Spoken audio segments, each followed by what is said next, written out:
Imagine a world of whispered threats, where the scent of wood smoke and damp earth hangs heavy in the air. The year is 1142, the English marches. The lawless borderlands between England and Wales are a place of shadow and steel. Here, atop a wind-swept crag of dark granite, stands Castell Moor, great castle. Its silhouette is a jagged tear in the twilight sky, a declaration of power carved in stone.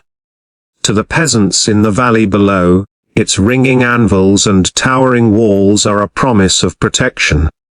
To the Welsh prince Owain ap Gruffydd, brooding in his mountain fastness, it is an insult, a thorn driven deep into his ancestral lands. For months, his scouts have reported the mustering of men, the gathering of supplies. Now, the news is certain. Owain's war band, 1,000 strong, is on the move. They flow through the valleys like a silent, armed river, their goal singular and brutal, to wipe Castell Moor from the map. Inside the castle, the commander, Sir Robert de Clare, a veteran of a dozen such campaigns, stands on the battlements. The wind tugs at his grey-flecked beard. He is not a young man, but his eyes, the colour of flint, miss nothing. He watches the distant, flickering pinpricks of light, the enemy's torches, snaking through the darkened woods. So, it begins. He murmurs to his constable, a burly, pragmatic man named Gareth. "Eh, my lord." Gareth replies, his voice a low rumble. "The sentries report their vanguard will be at our gates by dawn. They have a siege tower. And ladders, many ladders." Sir Robert allows himself a grim, tight-lipped smile. "Let them come, Gareth. Let them break upon our walls like water on rock. They will learn the price of this stone. This is not merely a story of a battle. It is the story of how a castle, a masterpiece of medieval military engineering, transformed into a living, breathing organism of defense. It is a tale of physics and courage, of starvation and ingenuity, of the brutal, fascinating science of siege warfare. We will walk its walls, cover its hidden secrets, and witness, step by step, how Castell Moor prepared to meet the storm. Part 1. The anatomy of a fortress, more than just stone walls. Before the first arrow is knocked, before the first stone is flung, the castle's defense begins with its very bones. A castle is not a simple building, it is a complex, layered machine designed to kill, delay and demoralize. The landscape as a weapon. Castell Moor did not rise by accident. Its location was its first and greatest defense. "Why here, my lord?" a young Squire Thomas had once asked Sir Robert, his voice full of the naivety of youth. Sir Robert had pointed from the high tower. "Look, boy. See the river that curls around our base. It is our moat, gifted by God himself. An attacker must cross it, slowing his approach, making him a target. See how the rock itself rises sharply. They must climb to reach us, arriving breathless and disordered. We hold the high ground, is worth 100 men." The castle was built on a promontory, surrounded on three sides by the swift, flowing river Tayo. The only land approach was a narrow, steep, sided ridge, easily covered by archers. The landscape was a silent ally, an unbreachable first line of defense. The moat and the kill zone, where nature was not enough, man had intervened. The landward side was fronted by a deep, water-filled moat, dug by generations of laborers. "Remember, Thomas," Gareth would lecture the squires, "the moat is not to stop them. It is to slow them. It forces their siege towers and battering rams to a crawl. It funnels them into the killing ground." That killing ground was the bare, muddy slope between the moat and the outer wall, known as the berm. Not a single scrap of cover existed there. It was a barren, terrifying space that any attacker would have to cross under a hail of death. the curtain wall, and the battlements rising from the inner edge of the berm, was the mighty curtain wall, Castel More. It stood 30 feet high and was 7 feet thick. A massive belt of mortared stone. Thomas, running his hand along the cool, rough stone, once asked, "Why so thick? Surely no arrow can pierce this." "It is not for arrows, lad." A grizzled old mason had chuckled, tapping the wall with his hammer. "It is for the mine. A thin wall. Sappers can tunnel beneath and collapse it. A wall this thick. It would take them months. And we have ways of listening for them." Atop the wall was the castle's fighting platforms, battlements. This was where the defenders would stand. They were protected by the parapet, a chest-high wall, but were not hidden behind it. Instead, they stood in the crenels, the gaps between the merlons, the solid stone blocks. This crenellation allowed defenders to shoot or drop objects, then duck behind a merlon for protection. The battlements held a more sinister secret. Projecting out from the top of the wall were the hoardings. These were wooden, shed-like structures, their floors cut with deadly trapdoors. "When the time comes," Gareth explained to a group of new men, at arms, "we will clamber out into the hoardings. Their floor has holes.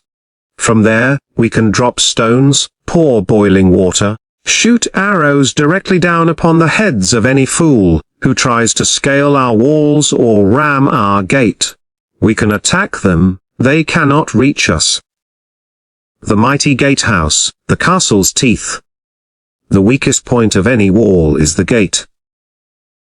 Therefore the gate had to become the strongest.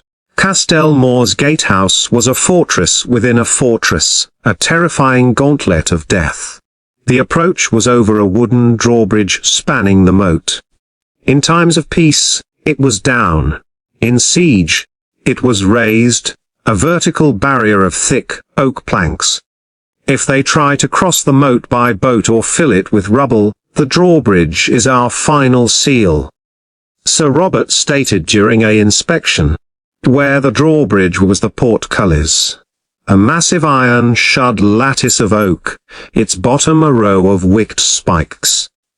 It sat in stone grooves, ready to be dropped in an instant by releasing a counterweight, crushing anyone beneath it. Castel More had not one, but two portcullises. The first portcullis stops them. Gareth demonstrated, his hand slamming down on a wooden model. They are trapped in the gate passage. He pointed to the walls of the passage itself. See those small, slitted openings? Murder holes. Through these holes in the ceiling, defenders could rain down a hellish storms, javelins, heavy stones, quicklime, and most dreadfully boiling water or hot sand. Boiling water scalds, Gareth said with brutal practicality. But hot sand it is finer. It pours through the gaps in their armor, searing their skin, blinding them, driving them to madness. It cannot be brushed off. Once through this deadly corridor, any attacker would then face the second portcullis, and the immense, iron-banded main gates. The gates were barred from the inside with a massive timber beam. The draw bar, slotted into holes in the wall, a simple yet immensely strong lock. The keep, the final redoubt, even if the outer walls were breached, the defense was not over. Towering over the inner bailey, the central courtyard, was the great keep. This was the castle's heart, and its final sanctuary. It was a square, formidable tower with its own well, food stores, and thick walls. Its entrance was on the first floor, up a narrow, easily defended flight of stone steps. The keep is our last stand, Sir Robert told his household knights. If all is lost outside, we retreat here.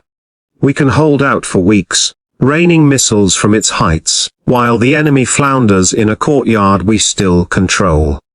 This, then, was the dormant beast. a creature of stone and wood, of water and elevation. For it to live, to fight, it needed a mind and a spirit. It needed its garrison. Part 2. The garrison, the spirit in the stone castle, is nothing without its people. Castelmore's garrison was a microcosm of medieval society, bound together by a common duty. Sir Robert de Clare was the mind. He was the strategist, the leader. His constable Gareth was the strong right arm, the master of logistics and daily discipline. Beneath them were a corps of 15 household knights, professional men, at arms, and 40 archers, each a skilled yeoman who could loose a dozen arrows a minute with deadly accuracy. Then there were the conscripted peasants from the local village, who would serve as laborers, repair crews, auxiliary fighters. You are not soldiers.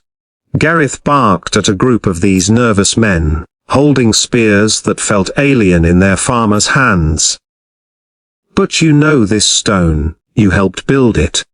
You will help defend your homes, your families who shelter within these walls. You will carry water, you will man the winches, you will put out fires.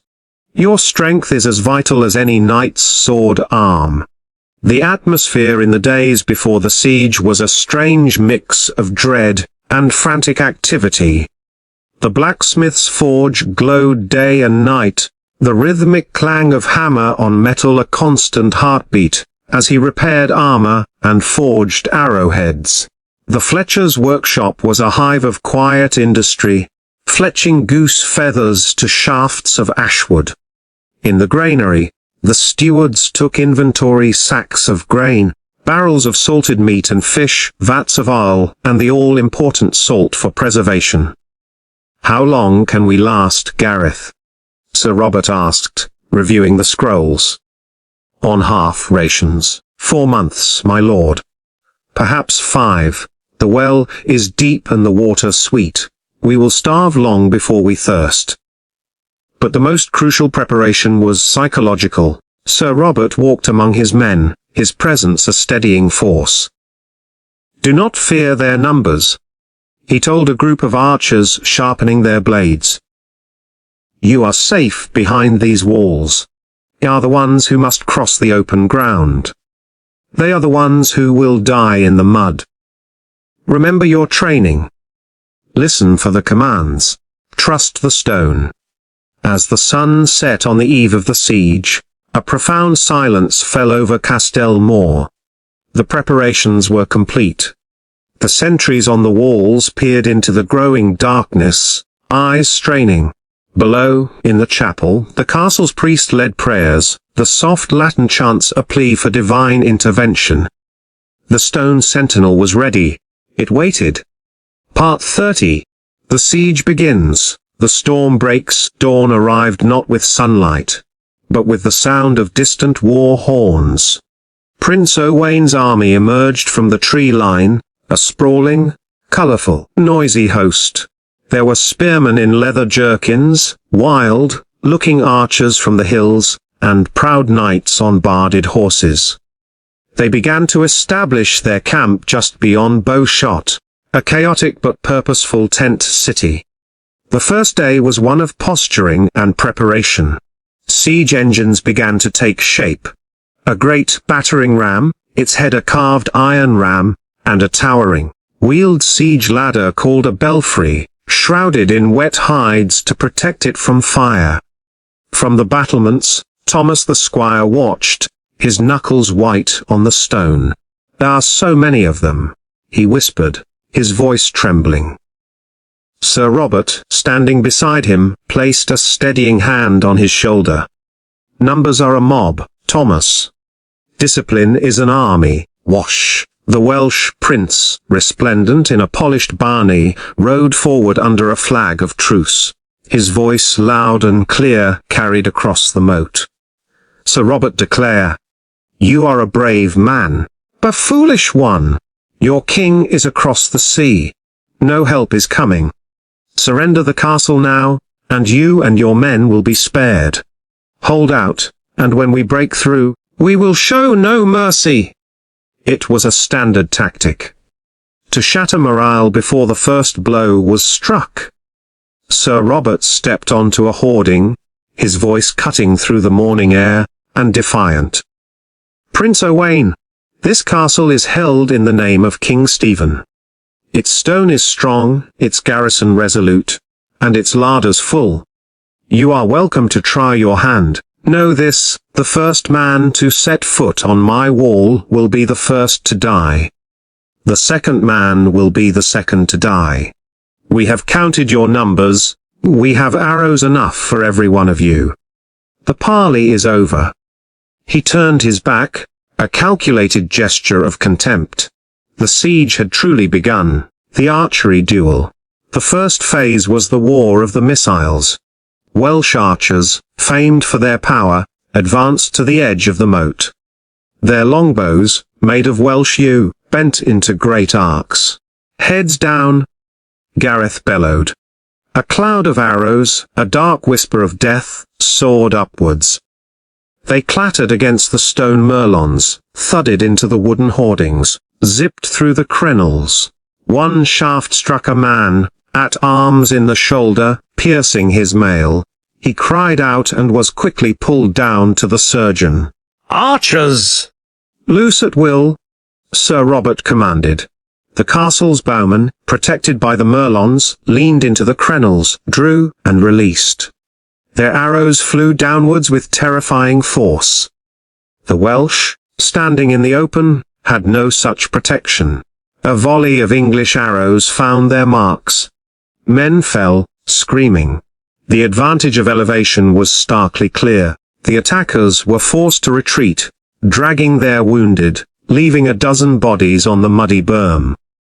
It was a small victory, but a crucial one for the defenders' morale. You see, Sir Robert said, a grim satisfaction in his eyes. The high ground. It is everything. Part 4, the hidden war, sapping, mining, counter. Mines frustrated by the archery duel, Prince Owain changed tactics. The visible assault gave way to a hidden, more insidious threat.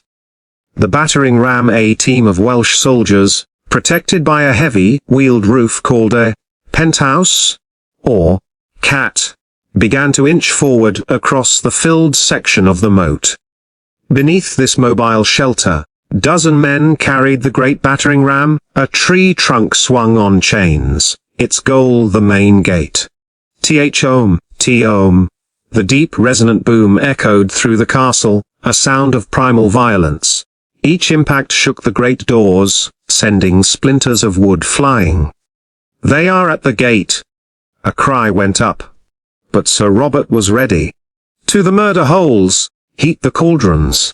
From the chambers above the gatehouse, men tipped massive cauldrons of water, kept boiling over great fires. Torrent of scalding liquid poured through the murder holes onto the penthouse below. Screams of agony echoed from within the wooden shell. The ram's rhythm faltered. Then, Gareth ordered the next weapon. The sand! The quicklime! Bags of pre-heated sand and pots of caustic quicklime were dumped down. The sand seeped through the seams of the penthouse, burning and blinding the men inside. The quicklime, reacting with the water used to douse the fires, created a choking, corrosive mist. The assault on the gate faltered, and then broke, the men beneath the cat retreating in a panicked, burned, and blinded mess. The siege tower's doom. Next came the belfry, the siege tower. It was a monstrous structure, taller than the curtain wall, its front draped in freshly skinned ox hides, still glistening and damp. Pushed by dozens of men from behind, it crept inexorably towards the wall, a moving mountain of wood and menace. From its top, a drawbridge would drop, disgorging a wave of elite warriors directly onto the battlements. Thomas watched it approach, his heart pounding. Lord, they will be on us in minutes. Patience, Sir Robert said, his eyes fixed on the tower. Gareth, is the Petreria ready? My lord, ranged and loaded. The Petraria was a type of traction trebuchet, a stone throwing engine powered by men pulling on ropes. It was less accurate but faster to fire than the massive counterweight trebuchets that would come later in history. Aim for its legs. The crew adjusted the arm, placing a large, hewn stone in the sling. The captain raised his flag. Pull. A dozen men yanked hard on the ropes. The arm whipped upward, hurling the stone in a high, lazy arc. It missed, splashing harmlessly into the moat. Reload. Adjust elevation. Gareth roared. The second stone flew true. It struck one of the wooden wheels of the belfry, shattering it into 1,000 splinters. The great tower lurched violently, tilting to one side. A cheer went up from the walls. But the Welsh were determined. They swarmed around it, trying to prop it up. It was then that Sir Robert gave his most daring order. Fire arrows! Aim for the hides! A volley of arrows, their tips wrapped in oil-soaked rags and set ablaze, soared towards the tower. Most sizzled and died against the wet hides. But a few found purchase on the drier wooden sides. Small flames began to lick at the structure. The Greek fire, Sir Robert said, his voice low. This was Castelmore's secret weapon, a closely guarded recipe known only to Sir Robert and his master alchemist. It was a primitive form of napalm, a sticky, volatile compound that water could not extinguish. A small clay pot, filled with the ominous, oily substance, was loaded into a specially designed mangonel, a smaller, more accurate torsion catapult. It was lit with a torch. Loose. The pot sailed through the air, a comet of fire. It struck the belfry square in the middle and shattered. The Greek fire erupted, clinging to the wood and hides, burning with an intense, unnatural ferocity. Water thrown by the Welsh only seemed to make it spread. The siege tower became an immense torch, its heat washing over the castle walls. The men inside leaped for their lives, their screams lost in the roar of the flames. It was a crushing defeat for Prince Owain. But he was not finished. He now turned to the most ancient and dangerous siege craft of all, the mine. Fevi. The war beneath the walls, a battle of sound and darkness. The Welsh sappers, experienced miners from the northern hills, began their work. Starting from the safety of their own lines, they dug a tunnel, shoring it up with timber as they went, directly towards the foundation of the curtain wall. Their plan was simply dig a large chamber beneath the wall's foundations, fill it with combustible material, and set it ablaze. The burning timbers would collapse the chamber, creating a sinkhole that would bring a whole section of the wall crashing down. For days, defenders noticed a strange quiet. The missile attacks lessened. The main Welsh army seemed to be waiting. Sir Robert knew what this meant. They are mining. Gareth. The listeners reported anything. In the cellars of the castle, deep beneath the ground, men were at work with a strange tool, a large bowl of water, or a drumhead stretched tight. They would place their ears against it, listening for the faintest tap, tap, tap from the earth. For 2 days, there was nothing. Then, on the third evening, a listener burst into the great hall. Lord, we hear them. To the southeast, near the granary tower. They are digging. A grim smile spread across Sir Robert's face. Then we shall dig to meet them. This was the most desperate and terrifying form of combat counter mining. Teams of defenders, chosen for their courage and strength, began digging their own tunnel from within the castle, aiming to intercept the enemy sap. It was a claustrophobic nightmare. A race conducted in pitch darkness, the air thick with dust and the fear of collapse. Thomas, armed with a short sword and a dagger, found himself in the front of the counter mine, his breath coming in short gasps. The only light came from a small, flickering lamp. The only sounds were the scrape of shovels and the thud of picks, and the ever-growing, unnerving sound of the enemy picks from the other side. A final thrust of a pick broke through. A hole appeared. For a moment, there was stunned silence from both sides. Then, a Welsh face, grimy and wild-eyed, peered through.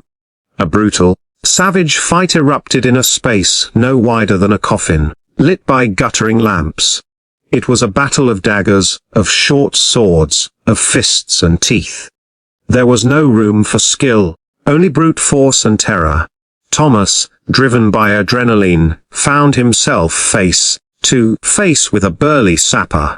They grappled in the mud, the Welshman's knife scraping against Thomas's mail coif. With a desperate shove, Thomas managed to get his dagger up under the man's arm, into a gap in his armor. The man grunted and went limp. The defenders, fighting for their very home, pushed forward, driving the sappers back through their own tunnel. Once they had secured the enemy sap, they did not retreat. Instead, they tore down the enemy's wooden supports, and piled up debris, collapsing the tunnel behind them, burying the Welsh effort, and several of their sappers alive. When Thomas emerged, blinking, into the daylight of the bailey, he was covered in mud and blood, his body trembling with spent fear. Sir Robert was waiting. "You have saved the wall, Thomas," he said, his voice thick with emotion. "You are a knight today in all but name." The castle's greatest crisis had been averted. But the siege was not over. It was about to enter its most grueling phase. Part 6e, the long haul, starvation, sickness, and the turning tide. Weeks turned into a month, then 2.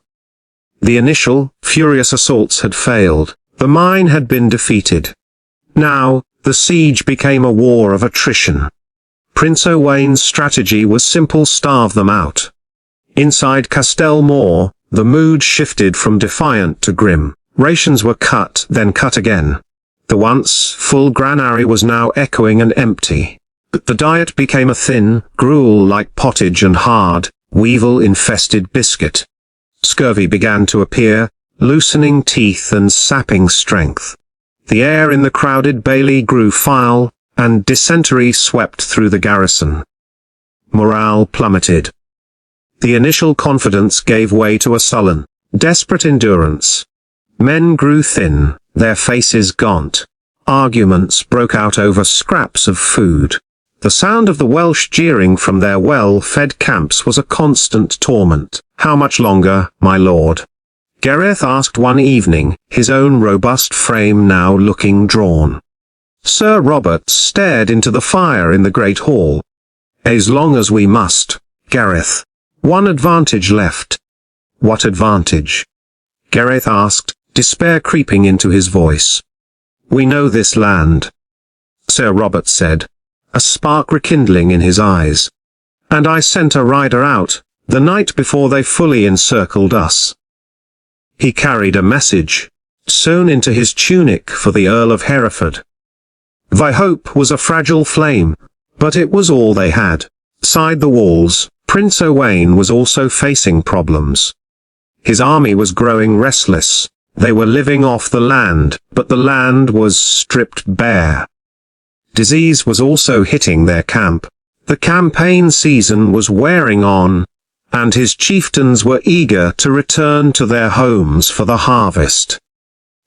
The great siege, which was supposed to have been a quick victory, was becoming a costly stalemate.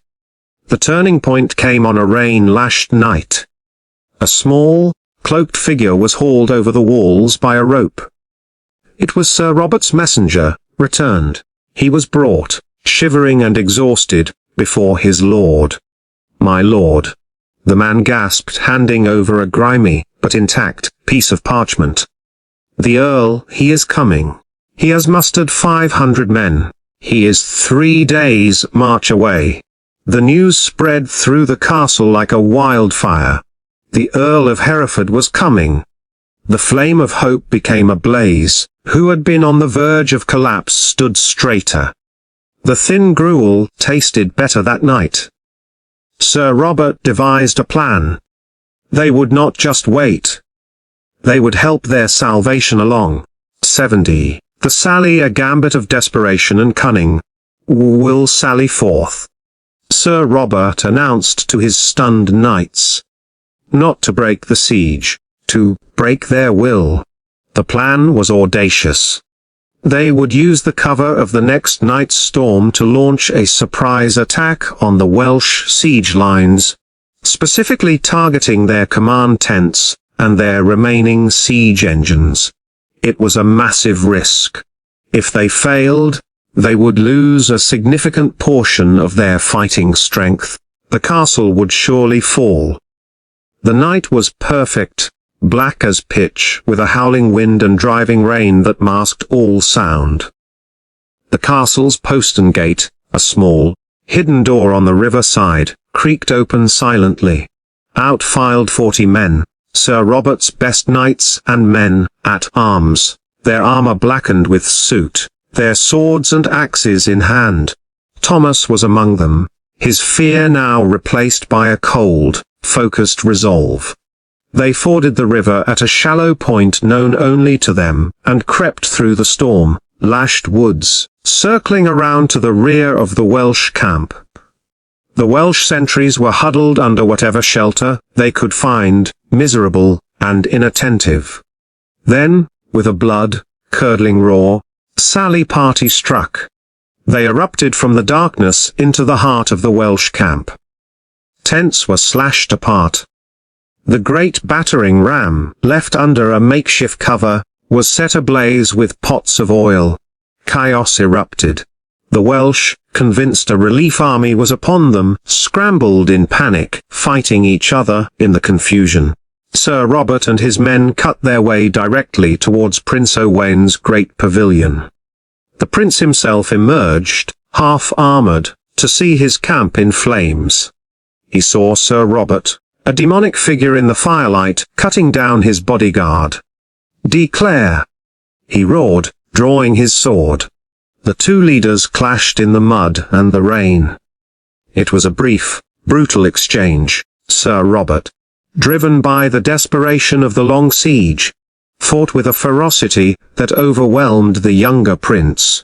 He smashed Owain's sword aside and slammed his mailed fist into the prince's face, sending him sprawling into the mud.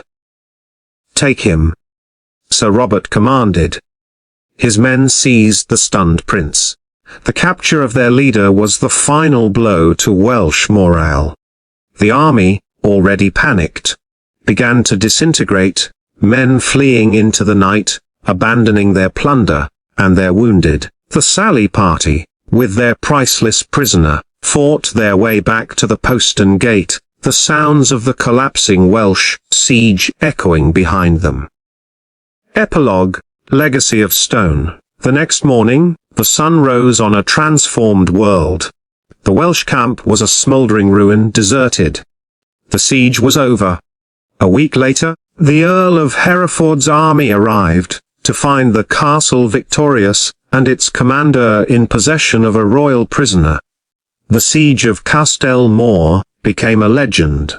It was a textbook example of how a well-designed, well-provisioned, and stoutly defended castle could withstand overwhelming odds. Every element of its defense had been tested, and had held. The landscape, the walls, the gatehouse, the counter-mine, the garrison spirit, and the final, daring sally. Years later, an older, wiser Sir Thomas, the squire knighted for his valor in the mine, stood on the same battlements where he had once trembled. What is the true lesson of this stone, Thomas? Sir Robert, white-haired and leaning on a cane, asked him. Thomas thought for a moment, looking out at the peaceful valley. It is not that the castle is invincible, my lord. It is that it makes the cost of conquest so high that most would-be conquerors will simply turn away. It is a symbol of enduring power. It is not just a wall, it is a statement. Sire Robert nodded. Precisely. The castle's greatest victory is the siege that never begins. Its very presence commands the land. It is a promise of order in a world of chaos. Remember that. The Castel Moor stood for another 2 centuries, its stones slowly merging back with the crag from which they were hewn. It was never taken by force again. Its story, the story of how medieval castles defended against invaders, is a testament to human ingenuity in the face of destruction. It is a saga written not just in parchment, but in the very physics of stone, wood, and the unbreakable will of those who called its walls home. The stone sentinel had spoken, its voice had echoed through history.